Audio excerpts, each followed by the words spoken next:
नमस्कार, मी पौर्णिमा भालेकर. माझ्या यूट्यूब चॅनलमध्ये तुमचे सर्वांचे सहर्ष स्वागत आहे. तर मी एक साधी गृहिणी आहे. घर सांभाळता माझा स्वतःचा एक छोटासा होईना व्यवसाय करायचा हा मात्र माझं विजन होतं. कारण मला जॉब हा करायचाच नव्हता. तर ते विजन म्हणजे माझं स्वप्न म्हणजे ते सुग्रम फूड्स. तर सुग्रम फूड्समध्ये तुम्हाला घरगुती प्रकारचा खाकरा, मेथी पालक भाकरवडी, पालकचे चिप्स, कारले chips, banana chips, potato finger chips, उन्हाळी पदार्थ, पाट्यावरलं वाटण, सर्व प्रकारचे भाकरी चपाती आणि ऑल टाईम मिळणारं दिवाळी फराळ हे सर्व तुम्हाला मिळणार आहे. तर सुग्रम फूड्समध्ये काही तुम्हाला प्रेरणादायक गोष्टी भेटतील. त्यामध्ये रेल्वे स्टेशनला माझा लोणावळा येथे छोटासा स्टॉल आहे.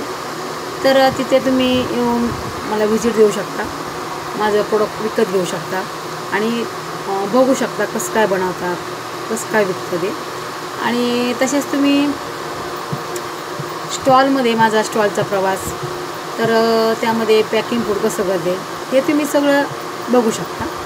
तर त्याच्यामध्ये प्रेरणादायक गोष्टी अशा आहेत की तुमचं प्रेम, पाठिंबा आणि साथ हे मात्र मला प्रेरणादायक ठरणार आहे. आणि तुम्ही नक्कीच एक बिझनेस वुमन लेडीजला नक्कीच तुम्ही साथ द्याल अशी माझी खात्री आहे. कारण की आपला मराठीमध्ये प्रथमतः कोणी असं लेडीज व्यवसाय करण्याचं धाडस दाखवत नाही, तर ते आम्ही लेडीजने दाखवलेलं आहे. तर तुमची साथ भेटावी एवढीच आमची अपेक्षा आहे. तर तुम्ही साथ द्याल अशी 100% खात्री आहे. चला तर आता व्हिडिओकडे वळूया. तर मागील व्हिडिओमध्ये पाहिलं आपण बिझनेसमध्ये कोणती नियमावली पाळायची असते. तर आता ह्या व्हिडिओमध्ये पाहणार आहोत आपण की बिझनेसमध्ये माणूस फेल का होतो. चला तर आता व्हिडिओ स्टार्ट करूया. आपण कधी विचार केला आहे का की 5 वर्षामध्ये जवळजवळ 1 लाख बिझनेस स्टार्टअप होतात. तर त्यामध्ये कमीत कमी 80,000 बिझनेस फेल होतात. असे का होत असं बरं? तर त्याचं कारण आहे मॅक्सिमम बिझनेसमध्ये मार्केटची मंदी, आयशी टीम, पार्टनरवरील विश्वास न ठेवणे एक्सेट्रा. म्हणजे आपण आपल्या पद्धतीने आपण विचार करू शकतो की काय असणार आहे. आणि त्याच्यासाठी तर सगळ्यात महत्त्वाचं म्हणजे आपण बिझनेसमध्ये फेल होतो ना, त्याचं सर्वात महत्त्वाचं कारण म्हणजे स्वतः असतो. कारण की त्या पद्धतीने जर आपण टीम सांभाळली म्हणा, पार्टनर संग सुसंवाद व्यवस्थित ठेवला, पार्टनरला म्हणजे मी मागली व्हिडिओ तुम्हाला सांगितले पार्टनरशी सगळं शेअर करायचं नसतं. ते जर नियम पाळले असते तर तुम्ही बिझनेसमध्ये फेल झाले नसता. तुम्हाला मी एक्झाम्पल देते. आपण मॉल असतो बघा मोठा, त्या मॉलमध्ये आपण कामासाठी असतो, एक सेल्फ एम्प्लॉय म्हणून. तर सेल्फ एम्प्लॉय असताना आपल्याला वाटतं आपल्याला नॉलेज आहे त्यामुळे हा मॉल चालतो. बरं, हे वाक्य चुकीचं आहे. तर टेक्निशियन हे मॉल चालवत असते. परंतु आपल्याला असं वाटतं की माझ्यामुळे चालतं आहे, मीच हा चालतो आहे. तर त्याच्यामुळे आपण काय म्हणतो की हां, मला एवढं नॉलेज आहे तर मी माझा स्वतःचा बिझनेस का नाही स्टार्टअप करू शकत. लगेच माणूस बिझनेसचं काही ज्ञान न घेता आपला बिझनेस स्वतःचा स्टार्टअप करतो. तर त्यामध्ये तो मूर्ख असतो. कारण की का, तो एका मालकाकडून दुसऱ्या मालकाकडे नोकरीच करण्यासाठी जात असतो. बिझनेसमधले धोके, फेल होण्याचे आणि बिझनेसची नियमावली, बिझनेस स्टार्टअप कसा करावा याच्याबद्दलचं ज्ञान नसेल तर तिथं आपण नोकरच असणार आहे. त्यामुळे एका मालकाकडून दुसऱ्या मालकाकडे जाण्यासाठी आपण जो प्रयत्न करतो ना, त्यामध्ये आपण फेल होतो. आपण का म्हणतो की माझ्याकडे टेक्नॉलॉजी नॉलेज आहे त्यामुळे मी एक सक्सेसफुल बिझनेस चालू शकतो. त्याच्या विरुद्ध असं आहे की तुझ्यासाठी जॉब पाहिली आहे. बिझनेसमॅन म्हणजे काय? आपण एक कर्मचारी स्थिती असतो. आपण फार गर्वाने बोलतो की जर मी नसणार तर बिझनेस नाही होणार. आणि बिझनेस वुमन किंवा बिझनेसमॅन तेव्हाच होतो जेव्हा आपण त्या सिस्टीमच्या बाहेर होतो. बिझनेस वुमन किंवा बिझनेसमॅन तेव्हाच होतो तेव्हा आपण त्या सिस्टीमच्या बाहेर होतो. आपण कधी विचार केला की तुमच्याकडे टेक्निकल नॉलेज आहे तर तुम्ही एक बिझनेसमॅन किंवा बिझनेसवुमन न राहता एक सेल्फ कर्मचारीच राहता. आपण नेहमी एक सेल्फ कर्मचारीच राहतो. तसं जर पाहिलं ना, टेक्नॉलॉजी आणि बिझनेस याचा दूर जर पाहिलं तर काही संबंध नाही. टेक्नॉलॉजी आणि बिझनेस दूर पाहता काहीही संबंध नाही. याच्याबद्दल तुम्हाला मी एक्झाम्पल देते. ॲपल कंपनीचे ऑनर कॅश टू जॉब हे आहे, परंतु त्यांनी स्वतः हे प्रोडक्शन केलं आहे का?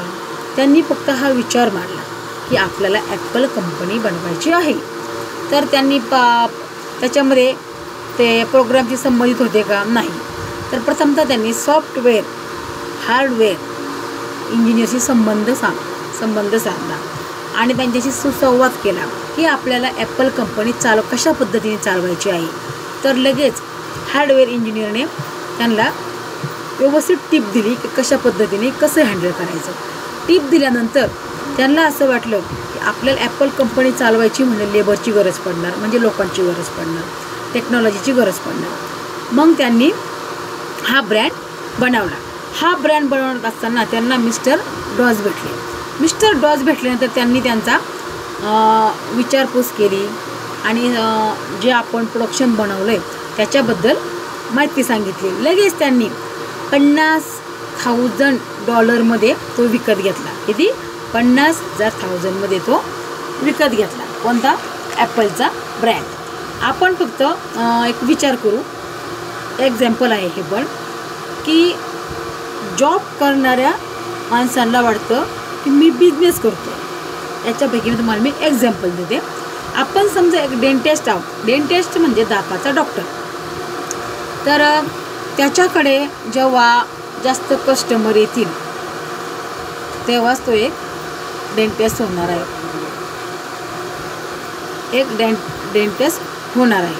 तर डेंटिस्ट होण्यासाठी त्याला काय नियमावली आहे, काय नाही ही त्याने व्यवस्थित पाहिली पाहिजे. तर एक डेंटिस्ट होण्यासाठी त्याला कमीत कमी रोजचे 100 तरी क्लायंट येणे आवश्यक आहे.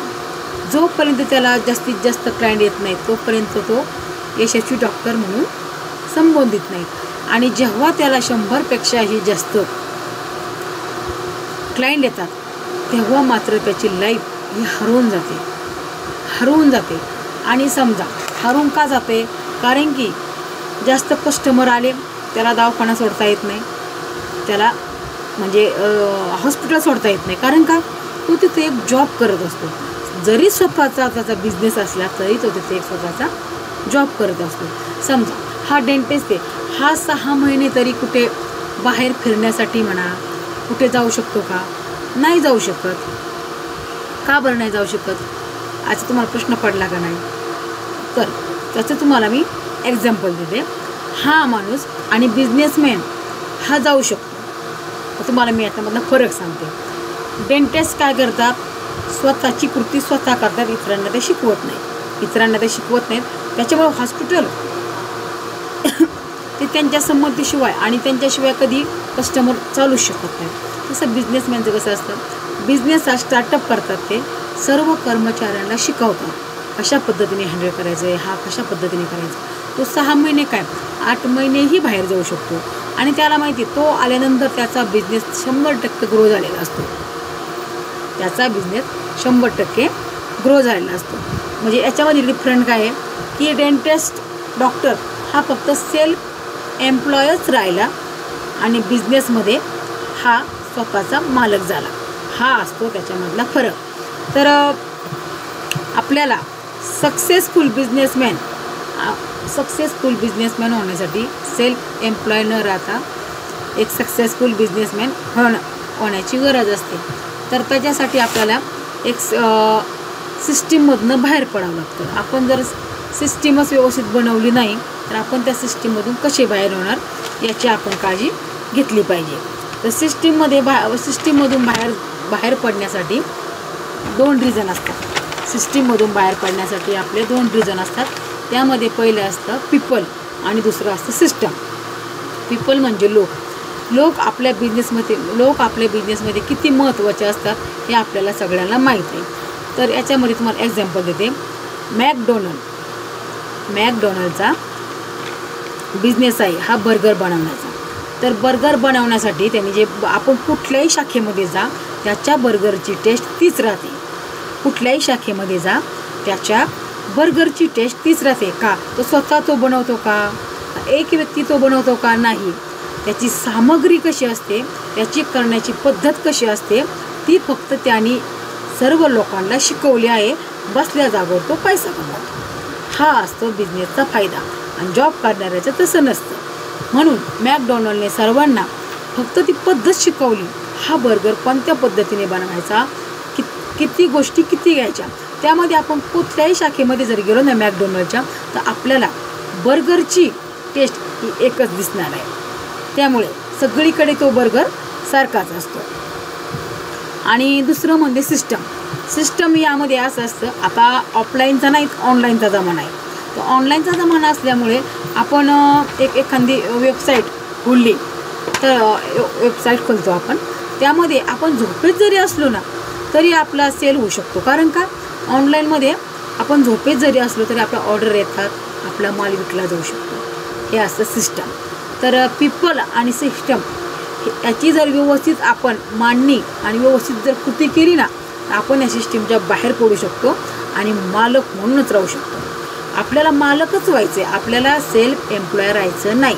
सक्सेसफुल बिझनेसमॅन जर व्हायचं असेल तर सेल्फ एम्प्लॉयची मांडणी एकटेकडे असते आणि बिझनेसमॅनची मांडणी एक तरफ असते. सेल्फ एम्प्लॉय फक्त स्वतःपुरतं बघतो, स्वतःला आलं पाहिजे. तसं बिझनेसमॅनचं नसतो. तो स्वतः शिकतो, दुसऱ्यांना शिकवतो आणि तो सिस्टीममधून बाहेर राहून आपली लाईफ पण एन्जॉय करू शकतो, आपले स्वप्ने पूर्ण करू शकतो. तर पीपल आणि सिस्टम हे जर तुम्हाला समजलं असेल ना तर ह्या सिस्टीममध्ये तुम्हाला लॉंग टाईम जर याच्यामध्ये कॉम्पिटिशनमध्ये जर थंब धरून राहायचं असेल ना तर लॉंग सिस्टीममध्ये राहायचं असेल ना तर पीपल आणि सिस्टीम हे फार महत्त्वाचे आहे. यांनाच धरून तुमचं स्वतःचं कॅरेक्टर बेस्ट ऑफ बेस्ट बनवायचं आहे. तर तुम्हाला हे सगळे एक्झाम्पल कळले असतील तर बिझनेसमध्ये फेल का होतो हेही कळलं असेल. तर हा व्हिडिओ तुम्हाला कसा वाटला नक्की कमेंट, शेअर आणि सबस्क्राईब करा. थँक्यू.